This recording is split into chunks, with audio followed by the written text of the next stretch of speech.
8 फरवरी 2024 के इलेक्शन के बाद जहां कुछ हैरत अंगेज फैसले हुए, वहीं मौलाना और पाकिस्तान तहरीक इंसाफ का मिलकर बैठना था।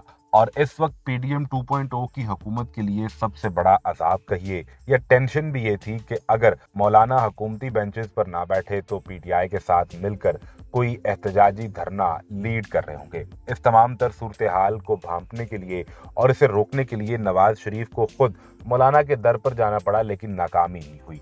अब मौलाना फजलुर रहमान ने सूरत हाल खुद वाज़ेह कर दी है। क्या वो पाकिस्तान तहरीक इंसाफ के इंतखाबी धांधली के खिलाफ किसी तहरीक को लीड कर रहे होंगे, उनके साथ कैंटेनर पर होंगे, कोई लॉन्ग मार्च कर रहे होंगे, या पाकिस्तान तहरीक इंसाफ असेंबलियों से निकलने का कोई प्लान कर रही होगी? इस तमाम तर सूरत हाल पर मौलाना फजलुर रहमान ने वाज़ेह कर दिया कि तहरीक इंसाफ के साथ नहीं चलना, ना ही उनके लॉन्ग मार्च का हिस्सा बनना है और ना ही उनकी किसी स्ट्रेटजी के मुताबिक हम असेंबलियों से इस्तीफे दे रहे होंगे। मौलाना फजलुर रहमान ने कहा कि महमूद खान अचकज़ई के घर पर छापे और उसके बेटे पर एफआईआर की मजम्मत करता हूँ।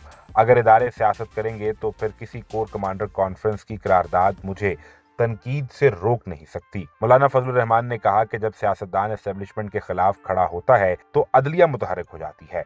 मैंडेट को तब्दील करने वाला मुजरिम कोई हो, उसको निशाना बनाऊंगा और बनाता रहूंगा। मौलाना फजलुर रहमान ने कहा कि मैंडेट की तब्दीली को तस्लीम नहीं कर सकते। एस्टेब्लिशमेंट ने जिसको इक़्तिदार में लाना होता है, एक हफ्ते में उसे 100 मुकदमात से बरी कर दिया जाता है, और जिसको इक़्तिदार से हटाना हो या रोकना हो, उस पर उसी एक हफ्ते में 100 मुकदमात बना दिए जाते हैं। ये सब देख रहे हैं और सबको नजर भी आ रहा है। यानी मौलाना फजलुर रहमान ने वाज़ेह कर दिया है कि तहरीक इंसाफ के लॉन्ग मार्च का वो हिस्सा नहीं होंगे। अब सवाल ये पैदा होता है कि क्या मौलाना अलग से कोई एहतजाजी तहरीक लेकर निकलेंगे?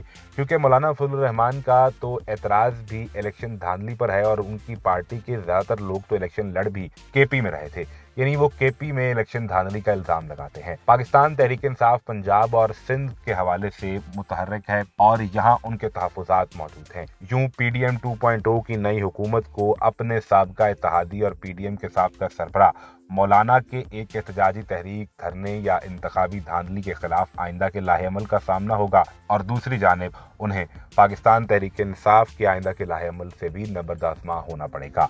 शहबाज हुकूमत के लिए ये दो बड़े चैलेंज तो सामने ही खड़े हैं।